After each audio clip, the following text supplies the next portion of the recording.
الشیطان الرجیم بسم اللہ الرحمن الرحیم۔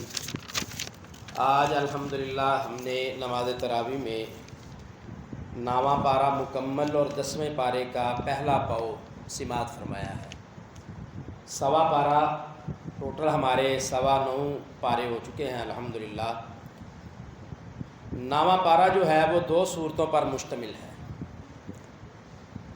پہلا 3 پاؤ سورۃ الاعراف کا دوسرا حصہ ہے اور 9ویں پارے کا آخری پاؤ اور 10ویں پارے کا پہلا پاؤ یہ سورۃ الانفال پر مشتمل ہے۔ تو 9ویں پارے کے موٹے موٹے جو مضامین ہیں اس کے متعلق بات کروں گا انشاءاللہ۔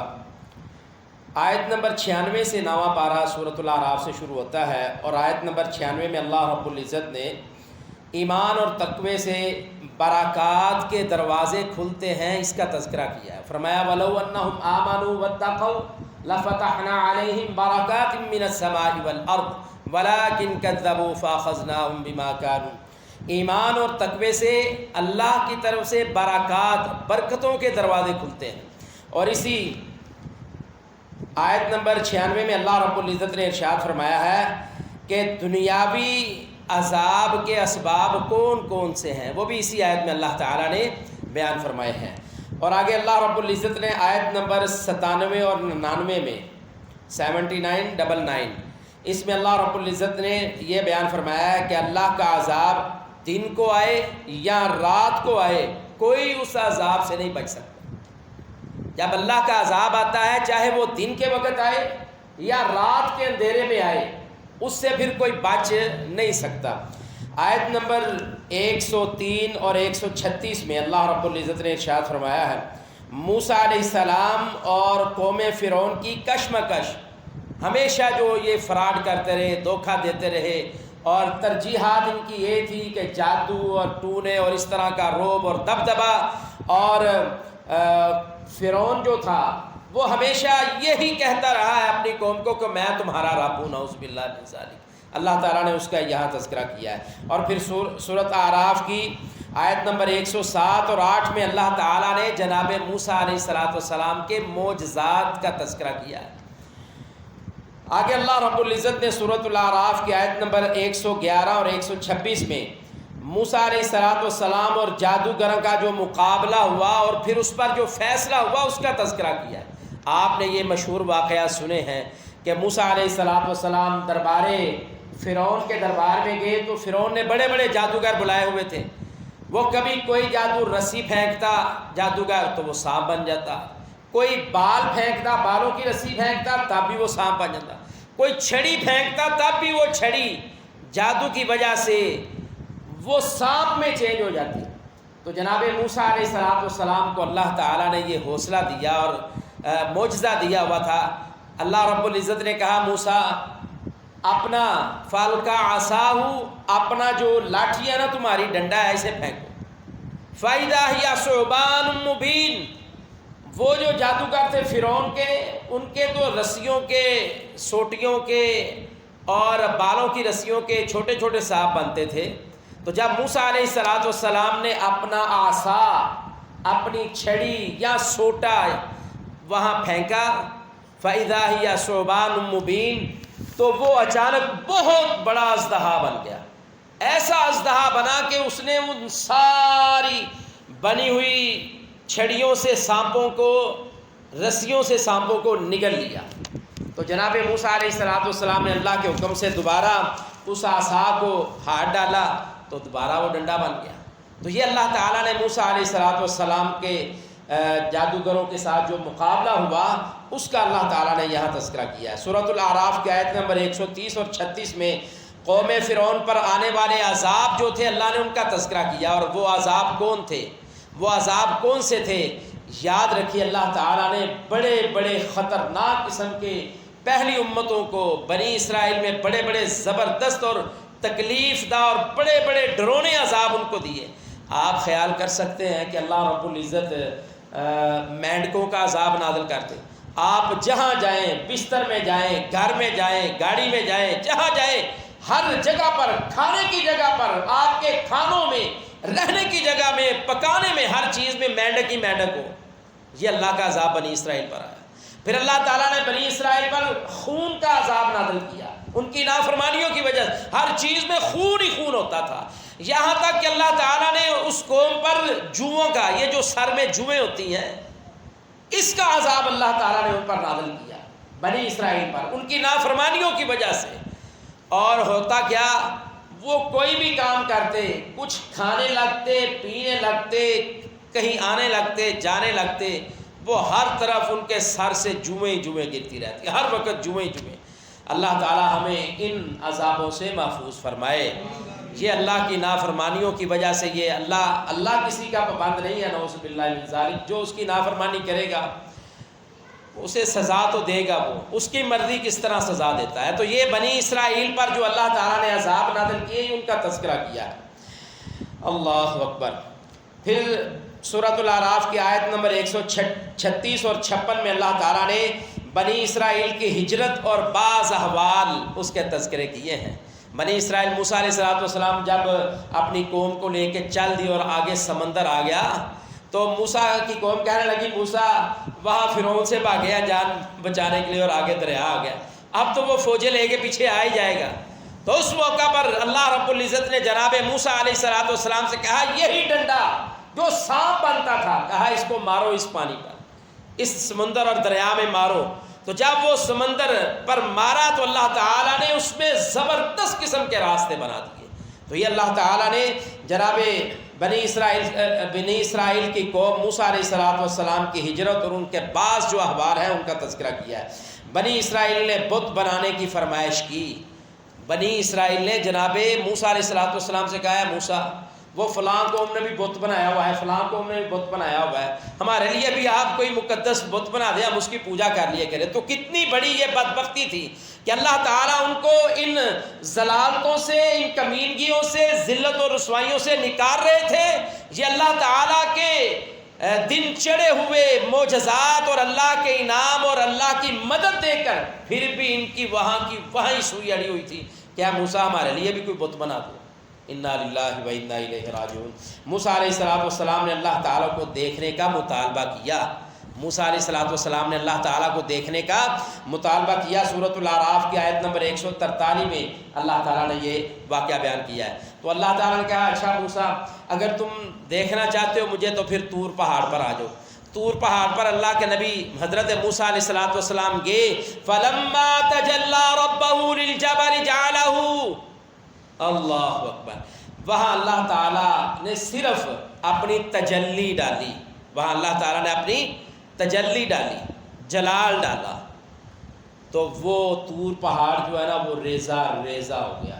موسیٰ علیہ السلام اور آپ کے ساتھ جو لوگ گئے تھے آپ کے امت کے بنی اسرائیل میں سے، آپ کے حواری، آپ کے انصاری، آپ کے ساتھی، وہ بھی بے ہوش ہو گئے۔ اور پھر اللہ تعالیٰ نے سب سے پہلے موسیٰ علیہ السلام کو بیدار کیا، کہا دیکھ اپنی قوم کو، تو بھی بے ہوش تھا، یہ بھی میری تو ایک جھلک جو میں نے پہاڑ پر ڈالی ہے اپنے جلال کی، وہ پہاڑ نہیں برداشت کر سکا۔ موسیٰ تم کس طرح میرے دیکھنے کے، میرے نظارہ اور مجھے دیکھنا کس طرح تم برداشت کر لو گے۔ اللہ اکبر۔ بنی اسرائیل نے بچھڑا بنا کر پوجنا شروع کر دیا۔ سورۃ الاعراف کی آیت نمبر 148 اور 154 میں یہ اتنی ظالم قوم تھی بنی اسرائیل کی، اتنے اللہ کے انعام ان پر، اتنی اللہ نے ان کو فضیلت دی تھی۔ وَفَضَّلْنَاهُمْ عَلَىٰ كَثِيرٍ مِّمَّنْ خَلَقْنَا تَفْضِيلًا، اللہ کہتے ہیں بنی اسرائیل کو ہم نے اپنی مخلوقات میں بڑی فضیلت دی تھی، لیکن یہ اتنی ظالم قوم تھی، اللہ کی واضح نشانیاں دیکھ کر بھی انہوں نے پھر ایک بچڑا سامری، ایک جادوگر ان کے ساتھ لگا، اس نے سارے لوگوں سے سونا اکٹھا کیا اور جہاں سے چل کر آئے تھے ان جگہ سے اپنے گھوڑوں کے سنبوں اور قدموں کے نیچے سے مٹی اکٹھی کی، اس کو مکس کر کر ایک اس نے بچڑا بنا دیا، پیچھے سے اس کو جہاں اس کی دم ہوتی ہے وہاں سے پھونک مارتا تو وہ آگے سے باں کی آواز نکالتا، جس طرح عام واجہ اور سیٹی ہوتی ہے۔ تو وہ قوم کہنے لگی کیا بات ہے، یہ تو بچڑا بھی، دیکھو یہ ہمارا معبود ہے۔ اس نے اللہ کی عبادت کو چھوڑ کر اس بچڑے کو رب بنا لیا، نعوذ باللہ من ذالک۔ تو اس پر بھی اللہ تعالیٰ نے ان کو مواخذہ کیا۔ سورۃ الاعراف کی 156 نمبر آیت میں اللہ کے رحمت کے مستحق لوگ کون ہیں اس کا اللہ نے تذکرہ کیا ہے۔ تورات اور انجیل میں رسول اللہ صلی اللہ علیہ وسلم کے اوصاف، تورات اور انجیل، یہود و نصارہ کی کتابوں میں تورات اور انجیل میں رسول اللہ یعنی محمد الرسول اللہ صلی اللہ علیہ وسلم کے اوصاف، آپ کے اوصاف جمیلہ کا اللہ تعالیٰ نے تذکرہ کیا ہے، اور سورۃ الاعراف کی 157 نمبر آیت ہے۔ اللہ اکبر۔ سورۃ الاعراف کی 158 نمبر آیت میں اللہ رب العزت نے بیان کیا ہے کہ محمد صلی اللہ علیہ وسلم تمام انسانیت کے رسول ہیں۔ اللہ اکبر۔ یہ اعزاز ہے اس امت کا، یہ اعزاز ہے خاتم النبیین۔ ایسے ہی نہیں اللہ رب العزت نے اعزاز دیا، یہ تمام انسانیت کے رسول ہیں۔ اور سورۃ الاعراف کی آیت نمبر 160 میں بنی اسرائیل پر اللہ تعالیٰ کے احسانات کیا ہیں ان کا تذکرہ کیا ہے۔ سورۃ الاعراف کی آیت نمبر 161 اور 171 میں بنی اسرائیل کے کرتوت اور ان پر آنے والے عذاب، پھر اللہ یہ دیکھیں شروع سے لے کر آیت نمبر 96 سے لے کر یہاں تک کتنے میں نے بتائے ہیں کہ اللہ تعالیٰ کے عذاب ان پر آئے، اس وجہ سے عذاب آئے۔ اس آیت کریمہ میں اللہ تعالیٰ نے فرمایا کہ بنی اسرائیل کے کرتوت اور ان پر آنے والے عذابات ان کا تذکرہ کیا ہے۔ سورۃ الاعراف کی آیت نمبر 164 اور 165 میں امر بالمعروف اور نہی عن المنکر کرنے والے عذاب سے نجات پاتے ہیں۔ جو لوگوں کی اصلاح کرے، ویسے جو بیدار کرنے والا ہوتا ہے نا، لوگ اسے برا بھلا ہی کہتے ہیں، یہ ایک سوئی ہوئی قوم ہے۔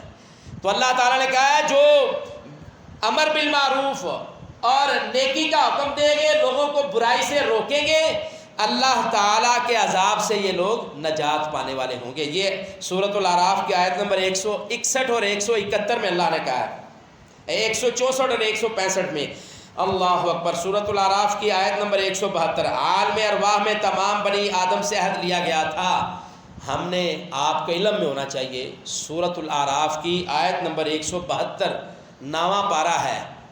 آئے ہائے ہائے، کبھی آپ جا کر قرآن کریم کھول کر ترجمہ اور تفسیر سمجھ لینا، اللہ کی قسم اس ایک آیت پر بھی سمجھو قربان ہو جائے تو یہ تھوڑی ہے، قربانی اپنی جان بھی دے دے تو کم ہے۔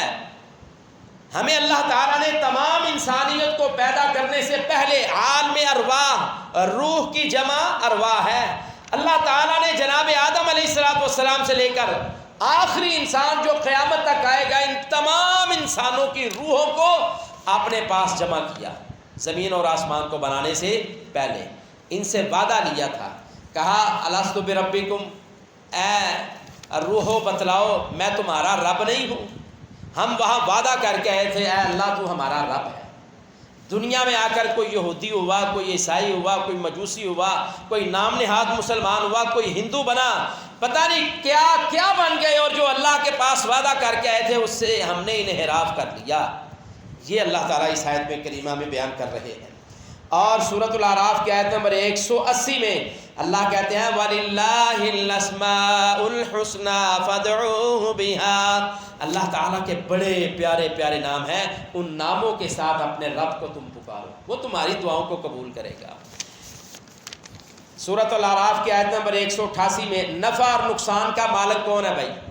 اللہ ہے۔ عالم الغیب کون ہے؟ اللہ۔ یہ یاد کر لو، عقیدے کی باتیں ہیں۔ آیت نمبر 188 سورۃ الاعراف، اللہ کہتے ہیں آسمانوں اور زمینوں کا مالک کون ہے؟ اللہ۔ اور وہاں رسول اللہ صلی اللہ علیہ وسلم نے خود یہ بات کہی، اور اللہ نے وہ قرآن میں نازل فرمائی، کہا وَلَوْ كُنْتُ أَعْلَمُ الْغَيْبَ لَاسْتَكْثَرْتُ مِنَ الْخَيْرِ، اگر میں محمد کریم علیہ السلام غیب جانتا ہوتا نا، دنیا کی جتنی خیرات ہیں، جتنی خیر کی باتیں ہیں، جتنے خیر اور بلائی کے کام ہیں، وہ سارے میں اپنے لیے جمع کر لیتا، مجھے کبھی بھی کوئی تکلیف نہ پہنچتی۔ یہ کس نے کہا ہے؟ جناب رسول اللہ صلی اللہ علیہ وسلم نے۔ اور بیان کس نے کیا ہے؟ اللہ کے قرآن نے۔ اب اللہ کے قرآن پر بھی ہمارا یقین اور ایمان ہے، اور محمد الرسول اللہ صلی اللہ علیہ وسلم کی بات پر بھی، اور خود رسول اللہ صلی اللہ علیہ وسلم کہہ رہے ہیں میں غیب نہیں جانتا۔ یہاں ہم نے ہر پیر کو غیب کا حق دے دیا۔ انا للہ و انا الیہ راجعون۔ اللہ اکبر۔ سورۃ الاعراف کی آیت نمبر 190 میں اللہ تعالیٰ نے اولاد کے بارے میں جو شرک کرتے ہیں نا، ان کا تذکرہ کیا ہے۔ اور سورۃ الاعراف کی آیت نمبر 191، 195، 197 اور 198 مشرکین کے جو معبود ہیں نا، اللہ تعالیٰ نے ان جھوٹے معبودوں کی حالت بیان کی ہے۔ اللہ اکبر۔ سورۃ الاعراف کی 200 نمبر آیت اور 201 میں اللہ تعالیٰ نے متقین شیطانی حملوں سے چوکنے رہتے ہیں ان کا تذکرہ کیا ہے، اور سورۃ الاعراف کی آیت نمبر 204 اور 205 میں اللہ تعالیٰ نے قرآن کریم کے سننے کے آداب بیان کیے ہیں۔ اللہ اکبر، قرآن کریم کے۔ اور اس سے آگے سورۃ الانفال ہے، سورۃ الانفال اس کی چند ایک چیزیں میں بیان کر کے اپنی بات کو ختم کرتا ہوں۔ سورۃ الاعراف کی آیت نمبر 2 اور 4 میں اللہ تعالیٰ نے مومنوں کے اوصاف بیان کیے ہیں، 5 اور 19 میں جنگ بدر پر تبصرہ کیا ہے، 15 اور 16 آیت میں میدان جنگ سے بھاگنے والوں کا گناہ کیا ہے وہ بیان کیا ہے۔ سورۃ الانفال کی آیت نمبر 26 میں مکہ میں مسلمانوں کی حالت اور اللہ کا کرم، حالت کیا تھی؟ اللہ، حالت یہ تھی کہ مومن مسلمان مکہ میں یہ محسوس کرتے تھے کہ یہ کافر کہیں ہمیں بالکل ہی اپنے قدموں کے نیچے بالکل مسل ہی نہ دے، اتنا زیادہ خود کو کمزوری والا محسوس کرتے تھے۔ مکے کی یہ حالت ہے۔ مدینے میں آئے تو اللہ تعالیٰ نے بڑی بڑی جنگیں فتح بھی دی، خیبر میں بھی، احد میں بھی کامیابی دی، پھر دوبارہ اسی مکے کو 8 ہجری میں دوبارہ اللہ تعالیٰ نے فتح کروا دیا۔ اللہ تعالیٰ کہہ رہے وَاذْكُرُوا إِذْ كُنْتُمْ قَلِيلًا مُسْتَضْعَفُونَ فِي الْأَرْضِ، اے میرے نبی اور نبی کے صحابہ یاد رکھو اس دن کو یاد کرو جب تم مکہ میں بڑے کمزور تھے۔ تو اللہ تعالیٰ نے وہاں مکہ میں مسلمانوں کی حالت اور اپنے کرم کا بیان تذکرہ کیا۔ سورۃ الانفال کی آیت نمبر 30 میں اہل مکہ نے رسول اللہ صلی اللہ علیہ وسلم کو قتل کرنے کا پروگرام بنایا تھا۔ سن لو، جو بھی اچھا اور حق کی دعوت دیتا ہے نا اس کے دشمن بڑے پیدا ہوتے ہیں۔ رسول اللہ صلی اللہ علیہ وسلم جنہوں نے کبھی اپنی زبان سے کسی کو تکلیف نہیں دی تھی، اپنے ہاتھوں سے کسی کو تکلیف نہیں دی تھی، بلکہ اس وقت کے لوگ کہتے تھے بے شک یہ سچا ہے، اس سے بڑھ کر کوئی سچا صادق اور امین نہیں ہے، لیکن آپ پر ایمان نہیں لاتے تھے۔